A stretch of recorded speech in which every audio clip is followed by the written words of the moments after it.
Bom dia, galera aí, bom dia pessoal do grupo aí. Essa é a minha Comet GTR 2010, tá? E eu tô aqui fazendo um vídeo aqui sobre barulho de motor. Eu trabalhei com a minha moto ontem e gastei 10 minutos, 9 minutos até o trabalho. Eu vou um dia sim, um dia não pro trabalho, gasto 10, 9 minutos. E ultimamente eu tenho andado pouco com ela. E agora de manhã peguei ela pra sair com ela e notei um barulho no motor. Fiquei até preocupado, falei, e agora? Aí chegando em casa aqui, como todos sabem aí, quem é dono de Comet, é bom a gente mexer, é bom a gente saber mexer, querer mexer, ter vontade de aprender. E notei um barulho estranho. E nesse barulho estranho eu abri a tampa do pião aqui do motor. Aproveitei e passei uma cola de junta aqui, que tava com vazamentinho.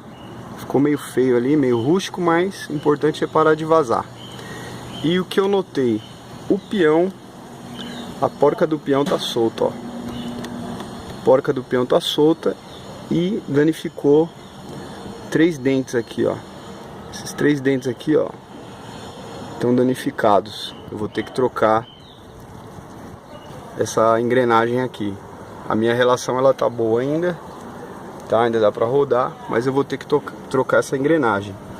Então o que que acontece? Aqui, ó, normalmente as Comet diz que acontece muito isso. Ela só não caiu porque aqui embaixo, ó, tem uma trava da própria arruela que é travada aqui para não deixar ela rodar mais. Então o que que é isso aqui? É muita trepidação, buraqueira. Eu moro em São Paulo, muito buraco aí em São Paulo, infelizmente. E a gente vai rodando, rodando, rodando. E se você não faz uma manutenção, o que que ia acontecer? Essa porca ia acabar caindo, esse pião ia sair fora, provavelmente ia furar o bloco do motor aqui, ó. Antes de eu comprar essa minha Comet, eu achei uma 2012. O cara tava me pedindo 4 mil nela. Por quê?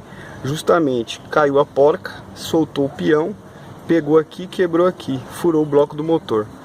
Eu fiquei 1 mês e meio tentando procurar o bloco do motor e não achei. E quem tinha tava pedindo super caro, eu vi que não compensava. Então o pessoal que é proprietário de Comet aí, ó, toma cuidado, tá? Tá aqui a porca. Tá, o que que vai ter que fazer agora aqui? Vai ter que dar um aperto nela, tirar essa arruela, dar um aperto nela, travar ela aqui, tá? E sempre ficar de olho. Notou um barulho estranho no motor, notou um barulho estranho na moto, você que anda com a moto, opa, tá fazendo um barulho estranho, cara, dá uma olhada. Dá uma olhada, porque se quebrar o bloco do motor é prejuízo, moto parada, né? A gente vai perder dinheiro, vai tomar prejuízo. Não é todo mecânico que quer mexer, então não vale a pena. Então, pessoal, fica a dica aí pra todo mundo dar uma olhada aí, tá? E eu já tinha tirado isso aqui acho que 1 mês antes, olhei e tava fixo, mas olha agora a situação, quase caindo. Beleza?